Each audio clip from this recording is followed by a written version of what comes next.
I was away for a couple of days for the first time in over a year. It was such a good opportunity to be on the road, and it felt so good. It also gave me a chance to catch up on no less than 8 books in one 2-hour drive. And that's because I was using this incredible app called Blinkist. It's hard to find the time to sit down and read and learn more. So when you don't have that free time, you can't read or work on your personal development. That's really annoying. Blinkist is really unique, and it works on your phone, your tablet, or your web browser. Blinkist takes the best key takeaways, the need-to-know information from thousands of nonfiction books and condenses them down to just 15 minutes each that you can read or listen to. Right now, for a limited time, Blinkist has a special offer just for our audience. Go to Blinkist.com/reach. Try it free for 7 days and save 25% off your new subscription. That's Blinkist, spelled Blinkist. Blinkist.com/reach to start your free 7-day trial.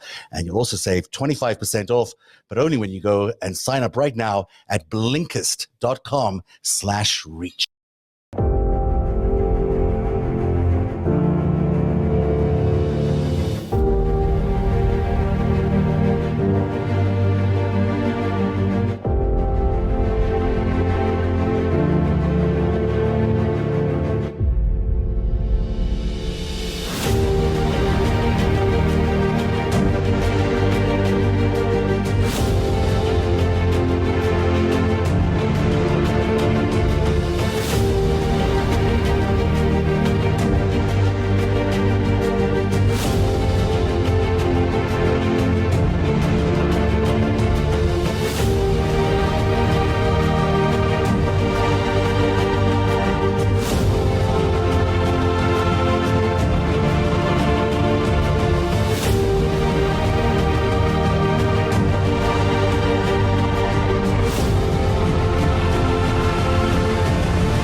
I wanted to take a listen just so it gives you a sense of who you're dealing with here.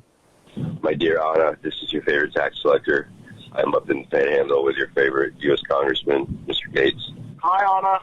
And we were just chatting about you and talking about your lovely qualities. And we think you're the future of the Democratic Party in Florida. Well, see, I know you're the future of it, so there's no thinking involved. Anyway, if you get this and you feel like chatting, give me a shout back. Hope you're well. Hope you had a nice 4th. Later. It just sounds so creepy, right? We were just listening to 2 creeps calling up a girl late at night, and it's just a woman late at night, and it's just awful. Just awful. And there's no way that a state representative... They're probably buzzed when they're doing it. Yeah. They're probably like totally... They sound like it.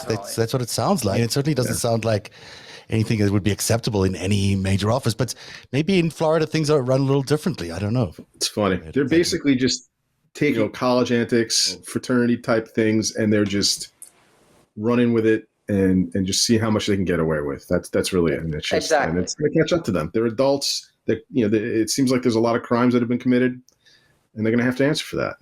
Now, none of this is actually the stuff that Greenberg did is criminal, but this kind of phone calling, this kind of picking up women, it might be distasteful, but it's nothing illegal. No, of course not. There's nothing that's fine. They're just trying to hook up. So then, what else is going on in his world that is making it so difficult for Matt Gaetz? Because why would you go on TV and say all these things?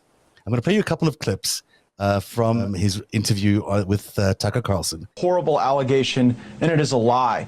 The New York Times is running a story that I have traveled with a 17-year-old woman, and that is verifiably false. People can look at my travel records and see that that is not the case. What is happening is an extortion of me and my family involving a former Department of Justice official. On March 16th, my father got a text message demanding a meeting wherein a person demanded $25 million in exchange for making horrible sex trafficking allegations against me go away. Our family was so troubled by that, we went to the local FBI. And the FBI and the Department of Justice were so concerned about this attempted extortion of a member of Congress that they asked my dad to wear a wire, which he did with the former Department of Justice official. Tonight, I am demanding that the Department of Justice and the FBI release the audio recordings that were made under their supervision and at their direction, which will prove my innocence and that will show that these allegations aren't true. They're merely intended to try to bleed my family. Bleed's family, obviously. So this is him introducing a whole new element to this case. Instead of talking about the 17-year-old and the human trafficking thing, he claims that he's being extorted by this guy who was trying to get money, $25 million, to rescue Bob Levinson in Iran. Now, most people have assumed Bob Levinson isn't alive yet, but maybe he's alive still. And that he was trying to extort $25 million from Matt Gaetz and his father to do this operation. And he was threatening them with the exposure of this 17-year-old sex scandal. So, Andy, let's take you're the lawyer here. Why don't you tell us what you think he was trying to do there, and also whether that was advisable in any way whatsoever? This goes back to what we were discussing before. It's about setting the narrative, changing the track that things are on. I'm assuming it's made up, but who knows? Bob Levinson thing. It's real because the guy was on CNN the next night. I'll play you that in a bit. But still, it's real in the sense that the person exists. It may not be real that it came from a legitimate source. And the thing is, if you're working with the FBI, on a covert operation, one of the first things they're going to tell you is you can't tell anyone what you're doing. Okay, if you go public with this, it's going to blow up the entire investigation, and we're not going to be able to prosecute the people that are trying to extort you or commit this crime. So I think that let's say what Mr. Gaetz was saying was true. He just committed obstruction of justice. Wow. Okay. He just totally blew up an FBI investigation. Right. All right. Let's assume that. Let's say what he's saying is false. That video of Tucker Carlson is going to be played during his criminal trial for impeachment purposes to destroy his credibility. Mm-hmm. So either way, he screwed himself. And I think it was just completely moronic for him to do any kind of press. But again, I'm from a more conservative viewpoint about criminal defense that everyone needs to follow if they're in trouble, as opposed to this Roger Stone-esque type of thing they do. And which I think has an end. It's got an expiration date, in my opinion. It is very confusing to hear him on TV. I must say, I listened to that interview a few times. What's he actually saying? Because the allegation is about him trafficking this teenage girl, and then all he does is he talks about a extortion scheme, which at that point wasn't even known. When Tucker Carlson ended the interview, he was like, "That is the most confusing thing I've ever done." Yeah, to believe. But he was talking about having dinner with Tucker and this one of the women. I'm going to play that in a second. What I want to do is just play this one clip from the guy who did the extorting, or supposedly did the extorting. Now, he did this with Cuomo on CNN. No, because I didn't have any details about his son. I stopped him immediately and explained that this was not an extortion attempt. And I said, look, this is a legitimate offer to help rescue Robert Levinson. I showed him the 2 videos that I took last summer, or that my team took last summer, of Robert Levinson. I explained how we tried to rescue him in July. And said, look, I said, that operation fell apart. I lost 4 people. I said, we had no budget, but we believe there's an opportunity to get them out from the top down this time, but it would cost quite a bit of money. Now, you put a lot of this in writing, which would have been very dumb, especially for somebody with an intelligence background if you were trying to extort. You say the FBI has contacted. Have they made it known to you that you are under investigation for extortion? They have not. They brought me in to discuss the situation, and I am cooperating. When you say the situation, what situation? They asked me about the meeting that I had with Don Gaetz. Did they also ask you about what you knew about the congressman and his behavior? They did. And I told them the same thing I told you. I just heard rumors about the congressman. I didn't have any specifics about his behavior. I hadn't seen any videos about him or pictures about him. But I did hear rumors about his activities. I'll ask you about that in a second. Let's go to the direct proof here so you can explain it. Mr. Gaetz, text message from you. I would like to talk with you immediately about the current federal investigation and the indictment that is about to be filed against your son. I have a plan that can make his future legal and political problems go away. You sent that text message? I did, yes. Why did you put it that way, that there was an indictment about to be filed against his son, and why did you tee up the legal problems? Matt Gaetz was in need of, if the allegations are true, he's in need of some goodwill from the government. I'm in need of a sponsor to fund the rescue project. Saying the indictment that is about to be filed. Yeah, he just goes on and confirms that he didn't intend to extort them. Now, this guy seems kind of real to me. I mean, doesn't he? He looks like he's right out of Central Casting. I want to play him. Right? You'd be great. I mean, he just seems like the real deal. Like, he seems like this, he's some sort of operative. He's been he said something probably out of place. He shouldn't have been so explicit about what was going on. But it could be that they were looking for $25 million. Later on in the interview, he says they've done it before. And the last person I know they did it with was with Oleg Deripaska, who was under indictment. And they got him to pay $25 million to try and get Bob Levinson out. So it's not out of the realm of possibility that, somewhere within the intelligence community, someone came up with this idea of let's go get some money from Don Gaetz. I just don't know if it's official. And it certainly was not intended as an extortion thing. Maybe it was just like a nudge. It's just insane. I mean, this whole thing, it just smells horrible. I mean, if Bob Levinson's alive, why do you need some sort of outside contractor to go in and get him? Maybe that's my ignorance from IC, but I would imagine our IC would, if Levinson's rescuable, quote unquote, they would do what they have to do to get him. As Matt using that as his defense, they're trying to extort my dad. That doesn't preclude there being an indictment and really bad things that they were trying to cover up. Both things can exactly. be true. One has nothing to do with the other. I mean, this is just deflection, obfuscation, everything to just move the attention away from what came out public and makes them look real bad. That's really what it certainly does look like they're conflating two separate events, and they're doing it in order to. Why would you go on TV if you're trying to keep something hidden? Why would you then go on TV and tell everyone about it? If the reason you took the extortion meeting in the first place was to keep this thing quiet, why go on TV the next day and then say, these are all the things we did while we were being extorted for? It just doesn't. It doesn't compute. Unless they're just front facing because it's going to go public anyway. Someone's going to break it. If they got a call from a reporter and suddenly they're like, shoot, we better get out, get ahead of this thing. So then, who knows? Go ahead, Noel. Well, it's also, they learned from Trump saying Russiagate's a hoax and stuff. If you put your own lies out there faster and more frequently than the truth, it becomes the truth to a certain amount of people in this country. And I think that there's a commodification of that. I think that they're like, hey, as long as enough of these guys believe me, I'm scot-free. As long as enough guys believe go. The people that are trying to convince are siloed information anyway. So their spokespeople are telling the story that they want their people to believe, and getting ahead of it. And somehow, but even on Fox News, Tucker Carlson didn't understand his logic, which was funny. And I think they were doing that on purpose. So there's a third possible thing that they're looking at here. And Gaetz lets this slip by accident. When he's talking about that girl or the woman, that Tucker Carlson had met over dinner, he mentioned something about that. And I'm going to play you that clip. Now, this is not the same woman who's involved in the 17-year-old allegations. Oh, it isn't? This is a separate woman. Well, that doesn't sound like it in the interview. And so I thought he just got engaged. Well, that's exactly what we were going to. Only know what I've read in the New York Times. I can say that actually you and I went to dinner about 2 years ago. Your wife was there, and I brought a friend of mine. You'll remember her.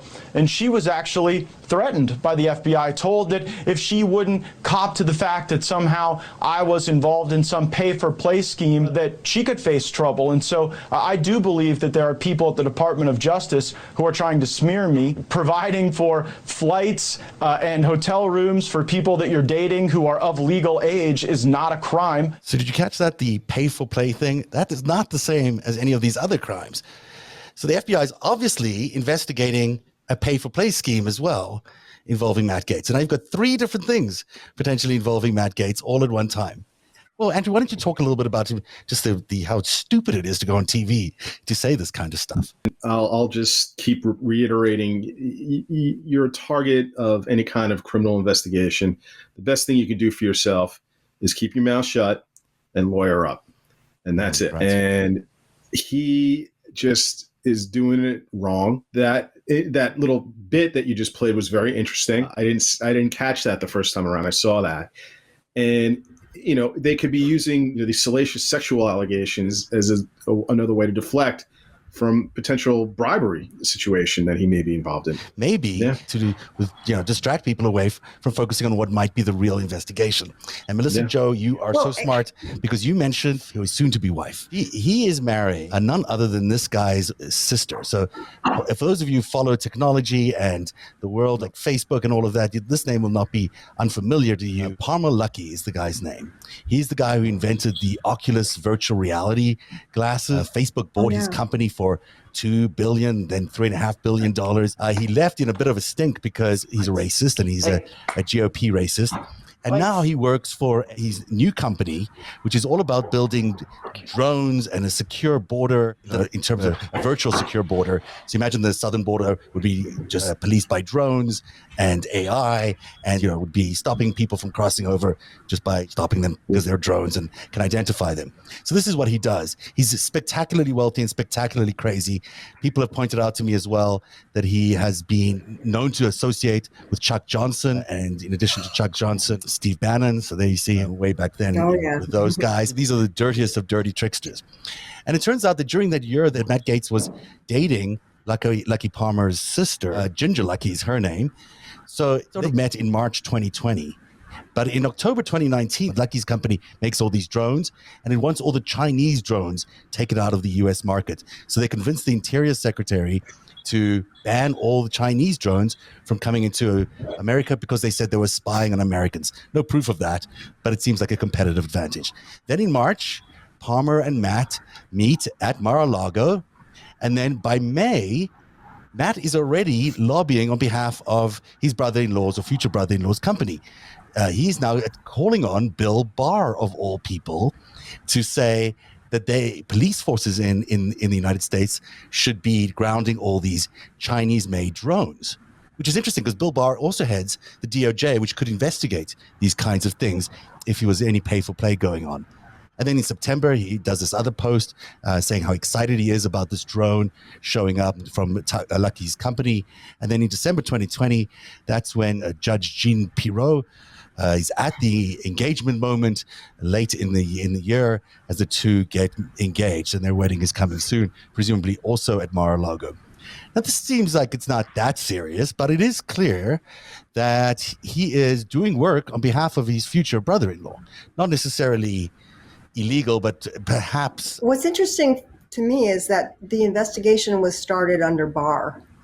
And I'm wondering if it got started because obviously Trump probably knows everything about him, or Russia at least does, and that Trump and he had a little falling out like 5 minutes before COVID hit. And that was around the time they started this investigation.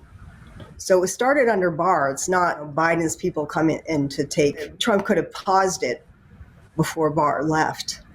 It also started, it seems like it started just before the engagement announcement, which to me is a little suspicious. It's kind of appropriate to get married, to get engaged to someone who might be a witness in any bribery scheme or anything like that.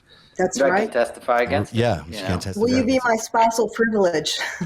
Well, once he's married, then the spousal, she can't be compelled to testify against him, correct? Now, we don't know that there's any pay for play, but that doesn't look very good. But here is one thing that we're all looking at very suspiciously because everyone thinks this must have been pay for play. One of the last things that Donald Trump did before leaving office was pardon a guy who was responsible for stealing a lot of Google's technology. He created the Google technology for self-driving cars, and he left Google with that. And remember this, he took it to Uber. He took that technology to Uber. He was found guilty. He had to spend 18 months in jail or something like that. One of the last things Donald Trump did before leaving office was pardoning this man, Mr. Lewandowski. And amongst the people who sponsored that pardon was Palmer Luckey and Peter Thiel, as well as Michael Ovitz. Now, Peter Thiel is obviously a longtime backer of Donald Trump. He also happens to be the chief funder for Luckey's company. And so it's interesting that they're letting off this guy who committed this huge crime. That for someone to go to jail over something like that, it's worth billions and billions of dollars. And suddenly this man is free to, I don't know, maybe work for Peter Thiel, maybe work for Luckey, who knows what it is. And that may have been worth a lot of money. That may have been worth the kind of money that the DOJ would have gone and looked at a little bit more deeply. Like, is that pardon something that was bought from Donald Trump? And in that case, it starts looking even a little bit more weird and suspicious around Matt Gaetz, who's now engaged to Lucky's sister. Because was he the guy who, I'm just speculating, this is a speculation, but was he the guy who brokered this deal? I mean, it's not inconceivable. He's close to Donald Trump. He's close to Palmer Luckey. Hey, let's make a deal. Let's get this guy out of jail. And what was Michael Ovitz doing in the mix? Is he getting 15% of the pardon commission? He's the agent. That's the kind of thing that, that all those pardons smelled to me like they were being bought by people. None of them felt like there wasn't money being exchanged. We know that he was offering them out like candy. Maybe there's something there. It's just all corrupt. I said this earlier on. Hopefully, DOJ, Merrick Garland, will have some sort of special task force that'll look into a lot of these pardons and how they came about. I know that the Rich pardon by Clinton was being investigated by DOJ way back when. But I don't know if there was the political wherewithal, as I was saying earlier, to go after a former president. I think we kind of learned our lesson to some degree. I'm hopeful that we have, after what the hell we just went through for 4 years, that maybe attitudes might change at DOJ, but we'll see. I hope so. I mean, this seems to me like it's certainly worthy investigating. All these planets are aligning in a very weird way around Palmer and Matt's actions. And if they've already got two investigations, maybe this will be a fourth one around Matt Gaetz, where they really are looking at the Donald Trump operation as a whole.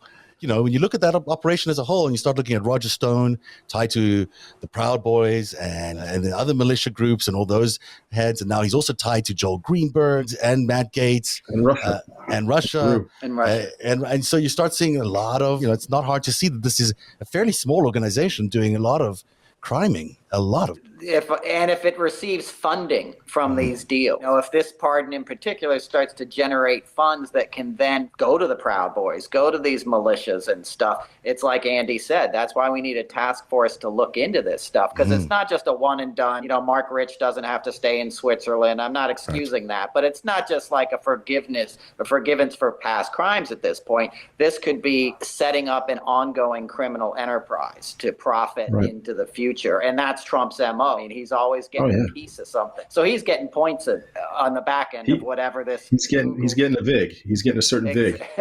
Exactly. Not to mention Google. I mean, Google's the hurt company here who had all their technology stolen from them.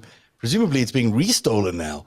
Having got a conviction against this guy, now he's free and pardoned. All their technology is free to be sold again, presumably. Absolutely. And let me just say one more thing. I read tonight, again, right before we came on air, that Facebook and YouTube were now going to lift their bans on Trump. So he was going to be able to do these shows and things like that again. So the technology plays into all this as well. Who knows how they got them to do that. That's really interesting. It's certainly a nexus of activity. The stuff that looks more interesting to me is the stuff that's not the sexual stuff.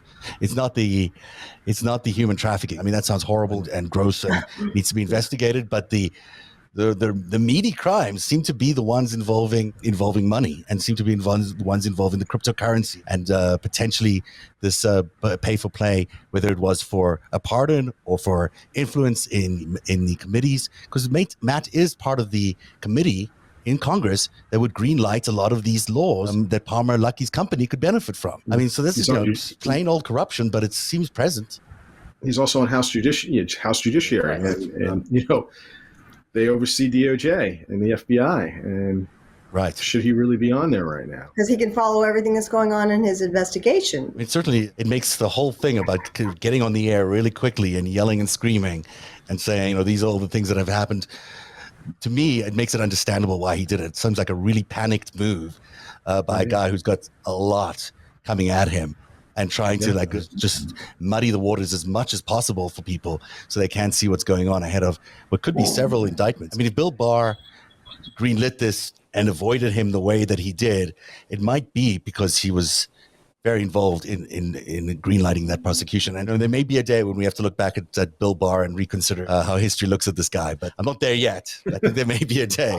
I don't believe it. I don't believe it. I have a hard time, but people have suggested to me that maybe he wasn't maybe he was behind the scenes actually doing some good things, but I have yet to believe that, or certainly see it myself. But I initially thought that when he first came on. My theory is that he was there to save the Republican Party through hook or crook. However, the establishment and whatever else that wasn't involved in doing that, it just didn't matter. He would cover for Trump when he had to, and he would let others hang when he didn't need to do that. Yeah, we'll see. I think he's a true believer in the guys in Opus Dei. And good point. He and Pompeo, who's a Protestant, but they both are. We want to have a theocracy. Yeah. And I think he really dreamed of that. I think he really believes that the rest of us horrible secularists don't know from anything, and only the great wisdom of the theocrats. And I think they believe it. I really do. I think either they believe it or they are using it as the best excuse they have for repressing a whole, a race of people. That seems to be the only way that they're, either that's just what they're using because they think it's the only way out of this demographic crunch that they're in. But it sure is, it's one of those two. Neither of them are very palatable. So wouldn't it be much easier for them just to create some policies that help people? Just one or two? They're taking the hard way to saving their party, and I don't think it's going to work. Well, it's about power, and they don't have any type of platforms, and the people that are giving them money don't want any of that. If they had liberal backers who believed in the rule of law and a number of other things, we never would have had Trump as president, or he would have been impeached or removed. So you got to think about, again, with a lot of these crimes, with much of them, you just have to follow the money. Who's giving who what? Where's it coming from? Who's funding these PACs? That's really where we can find out, where we can get to the meat and bones of this. There's so much fear put into the minds of this party and its members. It's been impossible for them to survive, that there's no option for them, that regardless of what they do, the other demographics, the other races are going to come and take their place. It's the end game for them. Meanwhile, that's just not true. None of that is actually true. Well, yes. It's just all they're projecting their own guilt at discrimination onto everyone else. And the truth is, there's a lot of people who are not like that. I think this is something that's true of Trump, Noel. He can't imagine somebody doing something for the love of it. If there's no money in it, you're a chump. Like you can't imagine somebody having a passion beyond money. And it's like these people, they can't imagine people having higher ethics and higher aspirations than power, money. Because he sees it as a zero-sum game. Everything's binary to him. And we saw when he was with John Kelly at John Kelly's son's graveside in Arlington, he was like, I don't get it. What's in it for them? You know? Why would you go fight in a war for some ideal, you sucker? And so it's a great point, Melissa Jo. And like Andy just said, there is no platform. We watched the Republican convention last August. There was no policy. There was no structure. There was no vision. It was about personality. It was about Trump's personality. And it was a TV show. It was a reality show. Absolutely. Really scared that they're actually taking baby parts together in a room and they're going to come to your town, and they're going to do this. And if you just wave enough flags and send us enough money, we'll protect your way of life. And it's packaged in the way of a reality show, which is designed to manipulate you. There's always that tension, the music and you looking something bad's about to happen. The cliffhanger. Right. It's, before you go to commercial. And there's always this conflict in the third act. We're not going to finish the house on time. And then they, I know, and it's all manufactured, also. Exactly, because real policy, like Andy said, it requires study and work and policy wonks, and it's not up and down. It's this. It's steady progression. That's what lifts up societies, and all boats lift with that kind of progress. But it has equanimity to it. It has everybody involved, and it has compromise, which we've lost. It used to be great that we had a conservative wing and a Democratic or a more liberal wing, because you want to meet in the middle. If you did everything I wanted, everybody would never work and you'd sit around and paint all day. And that probably wouldn't be the healthiest thing for society. So you need somebody to say, hey, we're not going to spend all that money. Everybody doesn't get an electric guitar for Christmas, but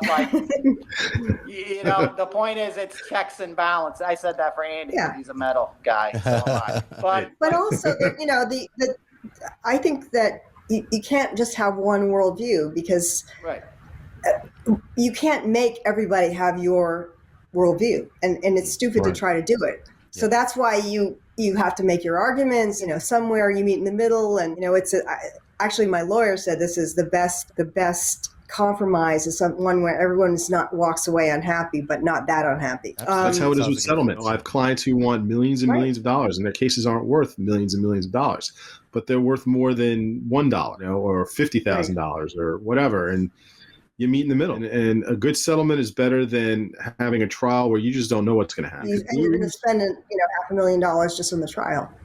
Yeah. And if you win, it's going to be appeals, and you're going to be locked up for years. A good compromise, a good settlement from my legal perspective, but a good compromise is always the way you want to govern. You want to govern from the center. You want to legislate from the center. Absolutely, without a doubt. We're different people from different regions who have different needs, wants, concerns, and fears, and we have to address it. And we really are being driven apart by the disinformation going on that is heightening all this division that we have in this country, which doesn't really exist when it comes right down to it. Some of it does, but not to the extent. 90% of it is manufactured, and our enemies are using it as a bludgeon against us. Our cultural diversity, our freedoms, they're twisting them. They're giving an impression of it being in a twisted way, which kind of makes us all more, at each other's throats, so to speak. And tell everyone about your new documentary that is coming out in the future. We're not have a date yet. Yes. Tell us a little bit about what it's called and what you did. It's called The Game Is Up. Disillusioned Trump voters tell their stories. Okay. And it's 5 different stories of people who were pro-Trump and changed. They voted in 2016. They're not going to vote in 2020. And then we have a little epilogue after the election. But we made it during the Mary Carey Craven, who's my producer, made it with me. We made it during the lockdown, which was, we started shooting and then the lockdown happened. So we did a lot of it remotely. But the stories that we did. I just saw a little bit of it, but it's really strong. The characters are so interesting. Yeah, it's Joe Walsh, a woman named Bacha Goldberg, who was like rising young teen Republican. David Weissman, who everyone here knows from Twitter. He was a Trump troll. He was a true believer.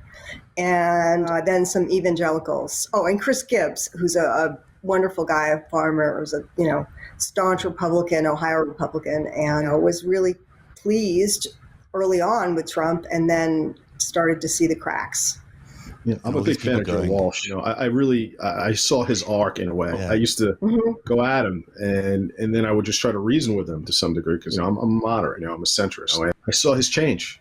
I really did. Yeah, that's what gave me the idea, was watching Joe Walsh transform in real time on Twitter. Yeah. And he was the first person I called when I decided to do this, and I really thought, in my naivete, that he would be like the bellwether. He would be like the harbinger of what a lot of Republicans would do. And it was, to me, the biggest disappointment was that all of them were like willing to just throw democracy away. Congress, yes, but I don't know if people on the ground are as I don't think they are at all as they were before. I just don't feel like they were. And the Republican Party has lost a lot of members. Yeah. Good. A lot more independents now. It's a great idea because it's great to see people in that point in their evolution that they're changing and being forced to change. I think it's such a strong idea, and it's exactly what we all need to be willing to do, is to be able to get out of our fixed positions and move into a different space. Thank you so much, Melissa Jo Peltier, Andrew Laufer. Honored. Likewise. Thanks so much for being here. And Noel, thanks so much for being here again. We'll see you again next Tuesday. Really interesting show, and we'll see you again on Friday for the after show.